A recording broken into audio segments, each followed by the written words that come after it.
My second video of the day, we got your boy Jamari. Kim Kardashian is horrible. But don't we know that about the Kardashian family? But y'all still love them. Y'all still support them. Y'all still buy their makeup and clothes and all that. I promise that. I just don't understand why I ain't trying to knock them or nothing like that. I'm not. But I just don't understand why these dudes want to get in a relationship or try to take them serious when they got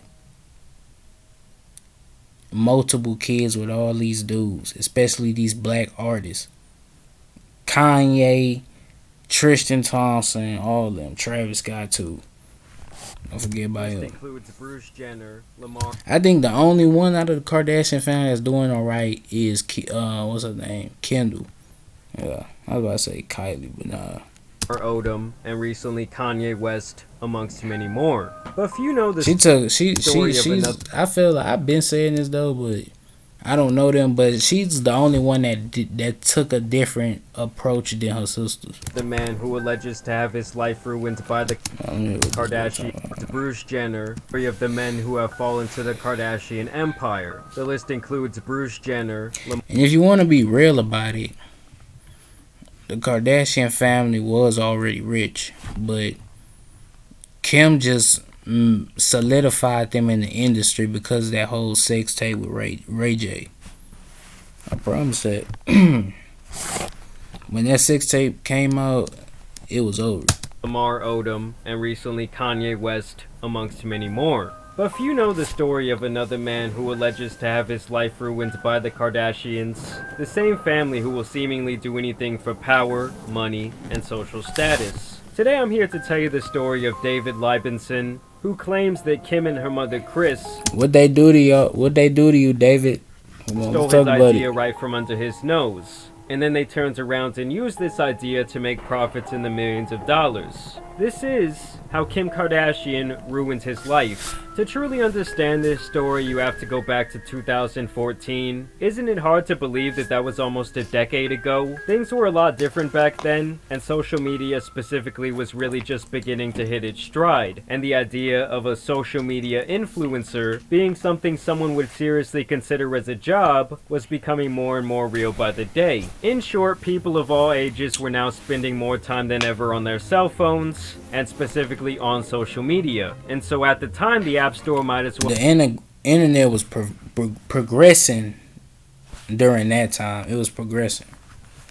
Have been seen like the gold rush, as every app developer was trying to hit it big with the next Flappy Bird, or really any app where they could peddle ads or push microtransactions onto users. And this is where David comes in. He was an app developer who had helped create Sensorgram, an app that allowed users to add keywords, emojis, and phrases, and automatically remove unwanted comments left on the Instagram page.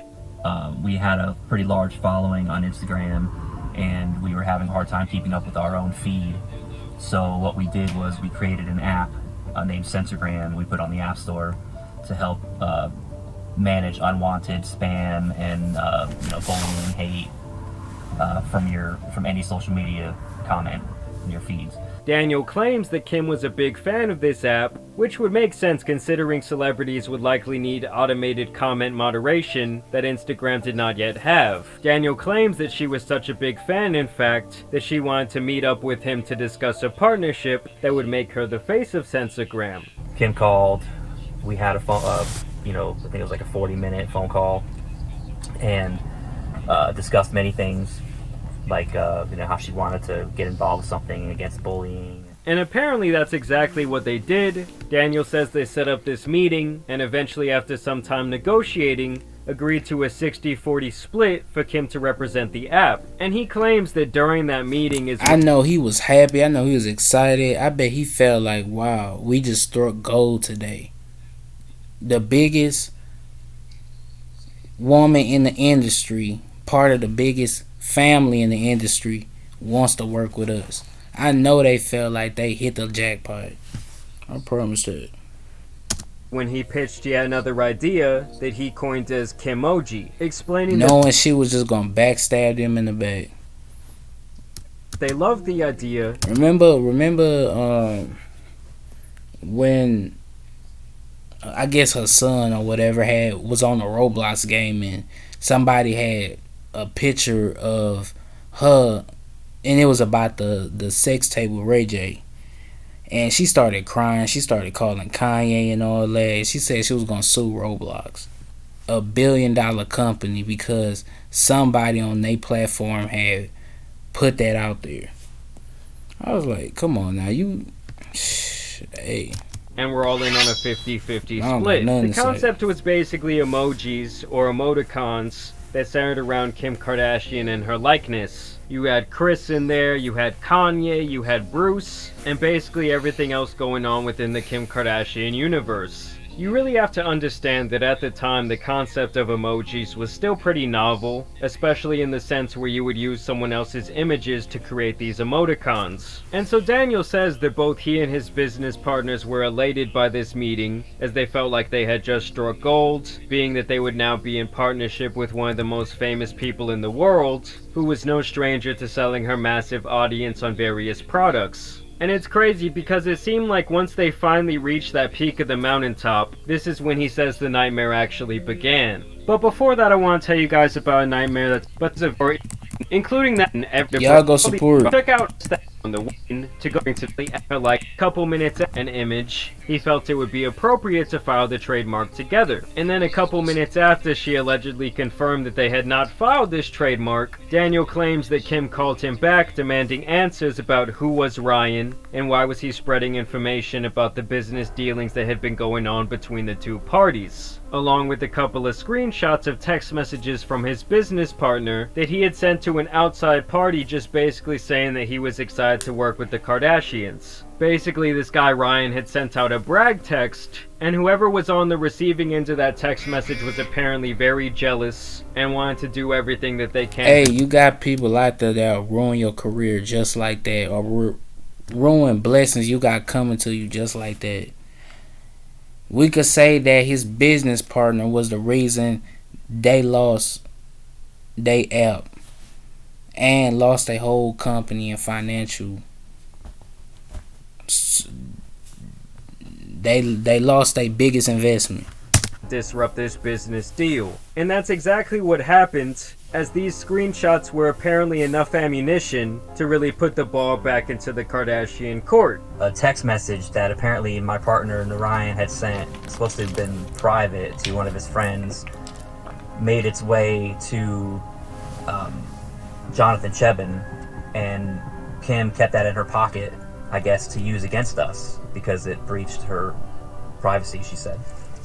Even though there was nothing harmful, but it just gave her that excuse, I guess. And so Daniel says that because of this invasion of privacy, Kim's team was now threatening to sue them for $5 million if they did not hand over the trademark for Kimoji, as well as the intellectual property for his other app Sensagram I mentioned earlier, which was already a small-scale success. They sent their bulldog attorney after us to basically threaten to sue us for $5 million each and lose everything we had. I had a home. I was doing fairly well at the time. You know, I busted my butt to get what I had, and they threatened to sue us. He then explains that his two business partners willingly signed over both Kimoji and Sensagram, all out of fear of losing everything and getting absolutely destroyed in court, all while he refused to sign.